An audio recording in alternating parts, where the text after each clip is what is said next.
압류 이런 개념 배웠지. 지금 다시 좀 시작할게. 하여튼 강제 집행의 첫 단계가 압류야. 만약 채권 집행을 갖고 한다면 채권을 압류하는 거지. 을이 병한테 갖고 있는 채권을 압류하는 거지. 압류하는 건 뭐야? 압류의 내용이 뭐냐면 병이 을한테 갚으면 갚지 마라 이런 내용을 갖고 있어. 압류가 갚으면 안 되지. 왜냐면 갑이 내가 이걸 가지고 이제 현금화를 하는 추심명령 전부명령을 받아서 하는 거기 때문에 압류가 걸리면 갚지 마라 이런 내용이 담기는 거야. 압류했다는 건 그 채권에 대해서 압류했다는 건 그런 거야. 그 다음에 을이 이걸 딴 데다 넘기면 안 돼. 이걸 처분하면 안 된다. 이게 압류의 내용이야. 그래서 여러분 이제 말로만 압류 하는데 만약 채권의 압류는 어떻게 되는지 내가 설명을 한다면 채권 집행에 좀 건너뛰어서 일단 압류라는 말이 하도 많이 나오니까 봐줄게. 13-8을 가봐. 13-8. 지금 우리가 채권을 압류했다는 말, 뭐 물론 채권 말고 부동산을 압류했다, 동산을 압류했다 이거 나오는데 일단 설명을 이해를 하기 위해서 채권을 갖고 채권이 압류됐다는 말이 뭔지, 그 경우는 채권이 압류됐다는 것은 13-8을 보면 이런 식의 주문이 나온다는 거지. 채권을 압류한다라는 말인데 그 실질의 압류에 따른 내용이 뭐냐면 두 번째, 갚으면 안 된다. 그 다음에 세 번째, 이거 처분하면 안 된다. 이런 내용을 담는다는 거지. 되겠지? 이런 내용을 담어. 그러면 왜 이걸 지금 하냐면 동시로 진행해서 그래. 일단 또 다시 다 잊어버리고 보전 처분에서 가압류를 건다. 두 개 동시에 이제 봐봐. 채무자의 재산에 대해서 정상적인 집행은 압류를 하는데 지금 보전 처분이라고 그래서 가압류를 건다. 그럼 보전 처분을 걸기 위해서 자기가 돈 받을 게 있는데 피보전 채권 권리가 있는데 지금 보전의 필요성이 있는데 피보전 권리를 어느 정도 증명까지는 아니지만 잘 나타내서 그 다음에 급박하다는 걸 가지고 가압류를 건다고 그랬지. 그치? 그러면 이 채권을 가압류 일단 걸어놔. 물론 가압류 다음 단계인 현금화가 있고 채권의 경우 집행 있어서 현금화가 추심명령 전부명령이 있고 이제 변제라는 배당이라는 게 있는데 이런 단계에서 여기다 가압류를 건다는 건 요 단계의 앞에 가짜가 붙은 거지. 거의 여기까지 계속 했지. 근데 압류는 좀 아까 갚으면 안 된다. 편의상 채권의 경우를 갖고 얘기했게. 딴 거는 크게 문제 안 돼. 지금 시험 문제 나오는 건 이제 여기서 나오는데 변호사 시험도 을의 병에 대한 채권을 갑이 이제 뭔가 채권에 대해서 압류를 한다. 채권에 대해서 가압류를 한다. 이제 이런 건데 요게 걸리는 거지. 압류 내지 가압류 걸리는 거지. 가압류 걸렸다가 압류로 전이한다, 이전한다 이런 표현 언제 쓴다고 그랬지? 이 본소송이 확정됐을 때의 압류처럼 가압류만 일단 걸어놓고 본소송에서 확정되면 그 가압류 걸었던 거에 기준이 가압류 시점을 해서 연결돼서, 왜냐면 압류를 언제 했느냐가 되게 중요한 거거든. 어떤 우선권 같은 거 따질 때.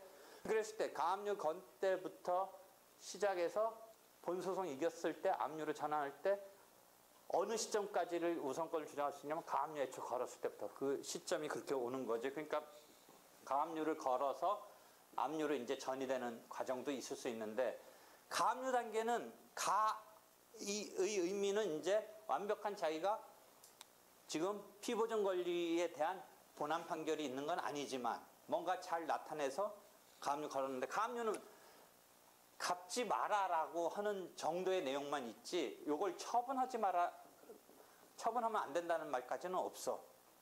다시 그 이야기를 정리해봐.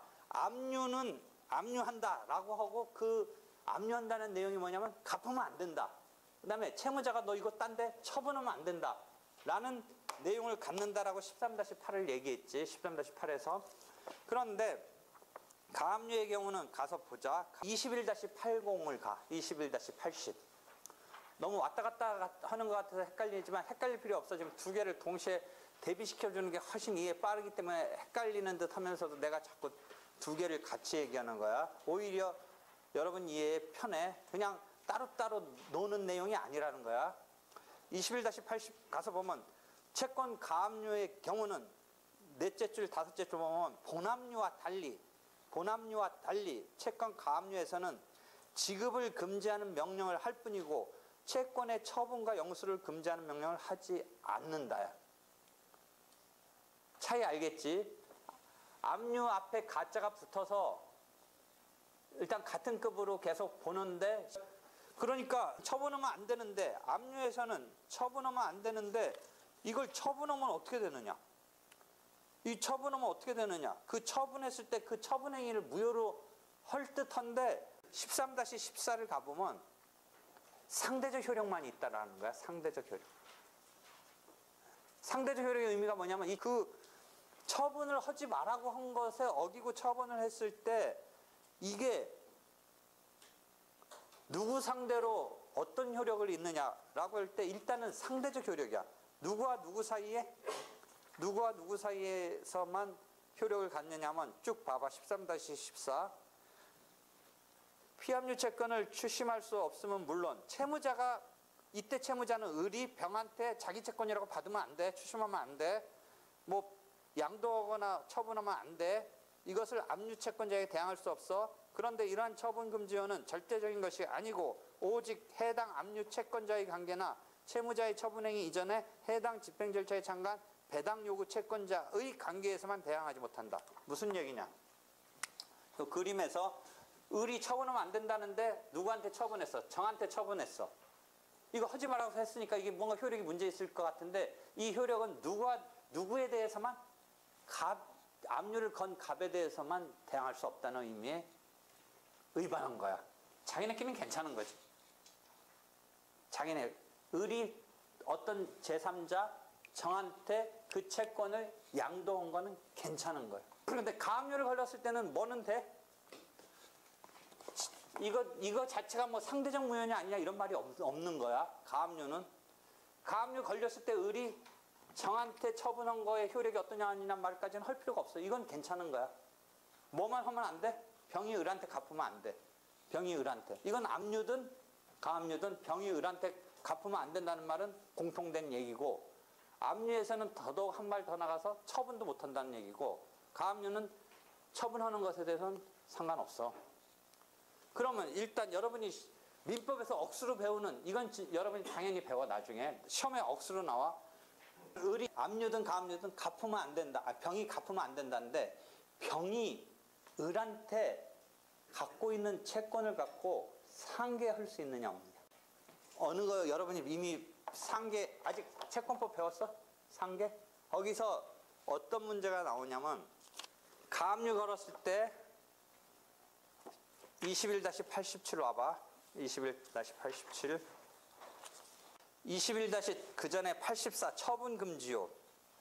처분금지요인데 채권의 경우만은 압류에 있어서는 처분 자체를 압류는 금지시키지만 가압류의 경우는 금지시키는 내용이 없다고 했으니까 처분할 수 있다고 그랬지. 그러니까 채권 가압류의 내용은 지급을 금지하는 21-87의 문제는 압류든 가압류든 지급하면 안 된다고 하고 있어. 그건 지급하면 안 돼. 그런데 지급하면 안 되는데 제3채무자가 채무자에게, 즉 병이 을에게 지급을 하면 안 되는데, 병이 을에 대해서 가지고 있던 채권을 가지고 상계항변을 하면 어떻게 되느냐의 문제가 여러분이 채권법에서 되게 중요하게 배웠던 각주 80이 마지막 달린 변제기가 선도라는 걸 기준으로 해서 따지는 그 판례를 억수로 공부했을 거라고 내가 추측이 돼. 제3채무자는 거기서 그 패러그래프 밖에서 봐봐. 채무자에 대해서 가지고 있던 법률상 지위를 그대로 채권자에 대해서 가지게 되므로 채권이 가압류되기 전에, 가압류되면 지급 정지당해. 지급하면 안 돼. 가압류되면. 그렇지만 가압류되기 전에 가압류 채무자에게 대항할 수 있는 사유로서 대항할 수 있다. 그런데 우리가 상계할 수 있는 채권을 가지고 있는 기준 시점을 갖고 지금 판례가 처리하고 있는 걸 볼 수 있는데 보자. 이미 금전채권의 집행에서의 압류의 제3채무에 대한 효력과 관련해서 앞에서 봤어. 이따 가서 보면 있어. 관련하여 여기서 또 한번 보자. 마찬가지로 왜냐하면 이 지급을 정지하는 건 압류의 효력에서도 마찬가지로 지급을 정지하니까 거기에 똑같은 문제가 생겨. 근데 여기서 지금 보는 거야. 우리가 가압류를 하면서 가압류에 있어서는 지급 정지는 압류와 마찬가지로 그 효력이니까 제3채무자의 항변 사유로서 상계가 문제된다. 민법 498조에 의하면 그러니까 여러분이 민법서 이거 되게 중요하게 배웠다는 게 민법 498조 그 부분에서 배웠을 거야. 지급을 금지하는 명령을 받은 채무자는 지급을 금지하는 명령을 받은 제3채무자 이게 채권자에 의해서 지급하면 안 된다라는 압류 명령이 다시 와서 보자. 498조에 의해서 지급을 금지하는 명령을 받은 제3채무자는 그 뒤에 취득한 채권에 의한 상계로 명령을 신청한 채권자에게 대항하지 못한다고 했는데 그렇다면 제3채무자는 채권 가압류 명령을 받기 전에 취득한 반대 채권이 있으면 무조건 상계로 대항할 수 있는가의 문제인데 가압류 효력 발생 당시에 가압류 효력 발생은 언제냐면 제3채무자에게 송달된 때야. 그랬을 때 양채권이 모두 변제기에 도래했다면 물론이지만 아직 변제기가 도래하지 않은 때에도 그것이 수동채권의 변제기와 동시에 또는 그보다 먼저 도래하여야 상계로서 가압류 채권자에게 대항할 수 있다고 할 것이다. 상계하는 사람 입장에서 지금 수동채권의 변제기와 또는 동시에 또는 그보다 먼저 도래하여 야 상계로서 가압류 채권자에게 대항할 수 있다. 변제기 선도래선. 이게 문장 시험 문제 많이 나와요. 이 표현. 판례적인 표현이고 학설도 다 이렇게 얘기해. 양 채권이 변제기에 도달했어야 된다. 상계적상의 아주 공식적인 요건이긴 하지만 이걸 조금 완화시켜서 자동채권의 변제기가 도래하지 않더라도 도래하지 않았으니까 그러면 안 되느냐. 그렇게 보지 않는다는 거지. 판례가 학설이 그렇게 안 본다는 거지.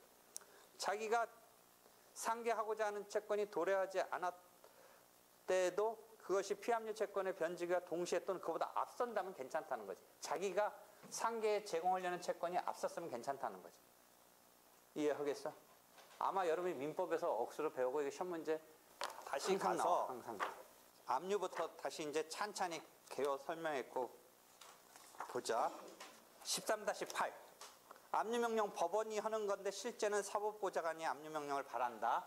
13-8 그 다음에 조문을 보니까 227조 1항을 보니까 압류한 때는 법원은 지급을 금지하고 채무자에게 채권의 처분과 영수를 금지해야 되는데 요거는 압류의 경우고 요 조문은 나중에 가서 가압류에 가서 본다면 그 마지막 문장은 아니지. 비교해서 296조 3항을 가서 보면 비교해서 296조 3항을 보면 채권의 가압류에는 지급하여서는 아니 된다는 명령만을 하여야 한다 이렇게 돼 있어. 명령만을. 그러니까 그 마지막 문장은 아닌 거야. 일단 그 다음에 그렇게 됐으면 압류명령이 송달되는데 채권자에게도 송달되고 채무자한테는 조금 뒤늦게 송달돼.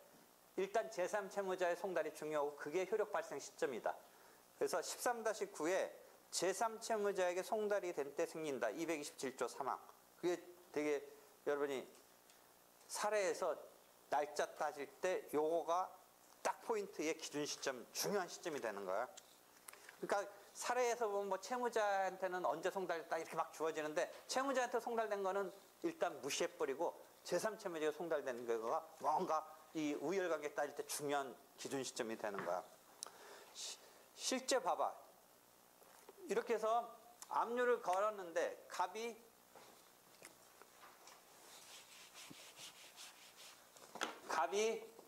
을한테 돈 받을 수 있는 집행권을 갖고 을의 병에 대해서 압류를 걸었는데 을이 봐봐. 압류는 뭐야? 처분도 하면 안 된다고 그러지. 처분하면 안 되지. 압류 걸린 때 이후로 처분하면 안 돼. 그지? 근데 그 이전이면 채권을 정한테 쓱 양도, 나쁜 의도이든 뭐 정상적인 거래든 양도할 수 있는데 왜 중요하냐면 봐봐. 요거를 압류 걸었어. 예를 들어 7일날 걸었어. 제3채무자에게 그래서 발령이 됐어. 뭐 9일날 발령되고 예를 들어 11일날 11일 날 제3채무자에게 송달됐어. 그러면 이 채권 양도를 요 사이에 했느냐, 요 사이에 했느냐, 요 사이에 했느냐, 우열관계 물어보는 걸 낸다는 거지. 어? 언제 이후에는 하면 안 돼? 양도를? 조문상은 압류 걸리면 하면 안 된다는데, 압류가 효력이 발생하는 게 언제야? 제3채무자에게 송달될 때. 그때 기준으로 비교해서 그 이전에 처분한 거는 압류의 효력으로 처분하지 말라고 했으니까 압류 걸리기 전이면 괜찮은 건데, 그 압류 걸렸다 아니다의 효력은 언제 기준이다? 발령된 게 아니라 송달된 때. 송달되기 전날 양도해버리면 빠져나가는 거야. 이해되겠지? 그 시험 문제가 나온단 말이지. 일단 그러니까 지금 봐봐. 동일한 날짜면 순서의 효력에 우열이 없는데, 그렇지 않으면 언제 먼저 됐느냐가 따진다는 거지. 그게 시험 문제 계속 나와. 보자. 채권이 양도도 되고 압류도 된 경우에는 확정일자에 있는 채권 양도 통지. 채권 양도는 또 언제 기준이냐면, 확정일자에 있는 채권 양도 통지가 채무자에 도달한 시점과 압류 결정 정문이 제3채무자에게 도달한 시점의 선후. 그러니까 채권 양도 통지가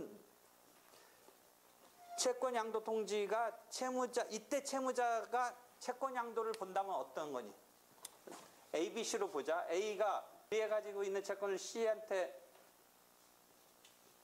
양도를 했다고 할 때, 이때 C가 채권 양수인이고 이게 채권 양도인이고, 이 사람이 채무자지, A에 대해서. 그치? 그러니까 이것을 압류로 보면 C가 갑에 해당하는 거고, 양도를 했으니까 A가 을에 해당하는 거고 B가 병에 해당하는 느낌으로 한번 비교해봐. 채권 양도를 했어. 양수받은 사람과 압류 채권자의 우열 뭘로 갖고 따진다? 이쪽 채권 양도 통지 날짜랑 압류 효력이 발생한 날짜. 그치? 그러니까 채권 양도 통지됐을 때 채무자에게 도달한 시점. 이렇게 C에게 양도하면 민법에 보면 누가 이 사람한테 양도 통지를 해야 된다 이런 규정 등이 있고, 누가 하는 거야 정확히? 양도인이 하는 거야? 양수인이 하는 거야? 그것도 아마 물어봐. 물론 대행 비슷하게 할 수도 있고 막 그런 얘기 나올 거야 아마 나올 거야. 이 사람이 제3채무자급에 해당하지, 이 그림으로 맞춰보면. 그러니까 이 사람 채무자한테 채권 양도 통지가 도달한 날과 압류의 효력이 제3채무자에 도달한 날의 우열관계로 정한다. 그 얘기야. 그 시험에 그런 게 계속 나오는 거야. 그런 상태에서 다시 가압류를 와서 봐봐. 가압류. 채권 가압류는 지급금지에서 아까 상계라는 문제가 하나 자주 물어보고, 이 상계는 여기서도 문제가 될 거야. 앞에 압류에서도 혹시 비슷한 거, 압류에서 어디 가서 그게 나오냐면, 압류에 지급금지에서, 압류에서는 13-15에서 나와. 압류에서는 13-15. 다시 13-15 보자. 지급금지는 압류든 가압류든 그 압류의 속성이라고 그랬지. 채권 압류의 본질적 효력, 속성이니까 압류에서 제3채무자는 지급이 금지된다. 지급 금지에 의반해서 했을 때 어떻게 되느냐 한데, 제3채무자 그 다음에 상계가 문제가 된다. 여기서 박스로 설명했고, 여기서는 2009년 사법시험 나왔다고 하는데 변제기 선돌해설 요 박스로 만든 게 자주 나오고, 아마 변호사 시험에서에 또 한두 번 어딘가 나와. 그러니까 368면 박스가 그 상계 경우, 이걸 이쪽에서는 지금 가압류에서는 21-87에서 설명한 거지. 가압류에. 그러니까 가압류에서 21-87하고 연결해봐. 이쪽에 있어서. 그래서 상계항변이 양쪽에 지금 지급금지에서는 같은 맥락에서 문제가 되지. 한편 처분금지요는 이 가압류는 여기서는 채권 양도하고 뭘 갖고 물어보냐면, 그 시간적 선후는 마찬가지 맥락인데, 여기서는 지금 압류에서는 네가 처분하면 안 된다고 했으니까 요게 처분의 하나의 그 양태로 볼 수 있는, 태양으로 볼 수 있는 채권 양도 갖고 비교해서 어쩌고저쩌고 얘기했는데, 가압류가 걸렸을 때는 21-90을 봐. 21-90. 가압류된 채권을 양도하는데 아무런 제한이 없다고 그랬지. 가압류된 채권을 양도하는데 아무런 제한이 없다. 처분금지요 같은 거에 있어서 가압류된 채권을 양수받은 양수인은 그러한 가압류에서 지금 상관없다. 이건 상관없다는 일반론. 여기서 이게 양도된 경우도 있고 여기서 요거 양도해도 상관은 없지. 아까 압류 걸렸을 때는 이 기준 시점 이후에 못하고 기준 시점 전이면 괜찮고 해서 우열관계를 따졌던 그 국면이 한 번 있었는데 지금 이쪽에서는 뭐를 가지고 생각을 해볼 거냐면 쭉 봐봐. 실제 변호사 시험에 그 뒤에 나왔어. 구체적 예 한번 봐봐. 구체적 예를 그 뒤에 2012년 나온 거 봐봐. 병이 갑에게 그림을 그려보자. 사례를 가지고 쭉 읽어줘봐. 내가 그림 그릴게. 병이 갑에게 했는데 병이 채권자네 일단 갑에 대해서. 근데 여기 을에 대한 임대 보증금 11년 1월 17일 갑이 이게 양도. 11년 1월 21일 을에게 내용 증명 우편으로 양도 사실 통지. 그런데 A는 위 채권을 보잡고 그러니까 요 채권을 갑이 양도했고, 그치? 요 경우는 요 채권을 A가 가압류했고. 그런데 1월 22일 을에게, 제3채무자 을에게, 그치? 이것도 아까 그 문제하고 그럼 다시 요 장면은 똑같은 거네. 여러 가지, 여기서는 채권 양도가 처분이 금지되지 않으니까 여러 군데 발생하는데 요 장면은 금지되지 않으니까 채권 양도를 했다라는 전제에서 했는데 날짜를 기준으로 하니까 똑같은 날짜네. 지금 우선권 따지는 날짜에 몇 개 날짜가 나오지만 결국 뭐야? 통지하에서 수령된 날짜도 1월 22일. 그지? 가압류 걸어서 제3채무자에게 가압류 결정이 송달된 날짜도 1월 22일? 그렇게 제시되니 지금? 뭐로 제시되니? 읽어봐. 뭐라고 제시됐어? 20 며칠? 어? 21일? 요거? 21일. 아까 20일 우편으로 통지하고. 그러니까 20에 21일. 그 다음에 요거는. 그럼 이게 앞서네. 그제? 그제? 그렇잖아. 어? 그럼 한번 해설까지 쭉 읽어봐봐. 읽어줘봐. 이게 질문이야. 실제 변호시험은 이제 질문인데 내가 그냥 풀어 쓴 건데 이게 질문이었어. 우선하는가? 그런데.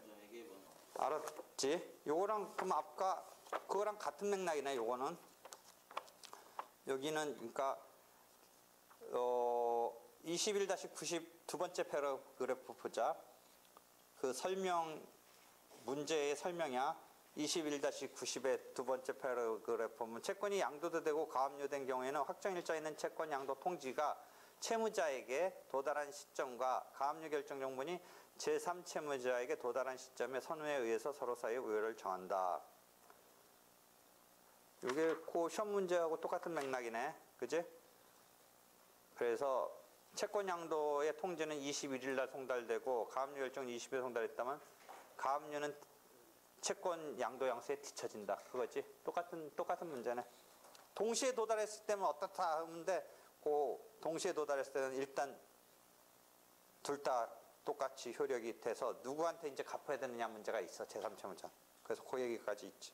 하여튼 다시 정리한다면 압류의 지급금지의 효력, 가압류의 지급금지의 효력 둘 다 거기서는 뭘 갖고 계속 문제를 물어본다? 상계라는 게 그 상계의 요건에 있어서 전원합의체, 그 아마 전원합의체 판결인 것 같은데 맞나? 아까 그 상계 그것 때문에 계속 물어보는 거야. 민법 책에 억수로 나오는 거지.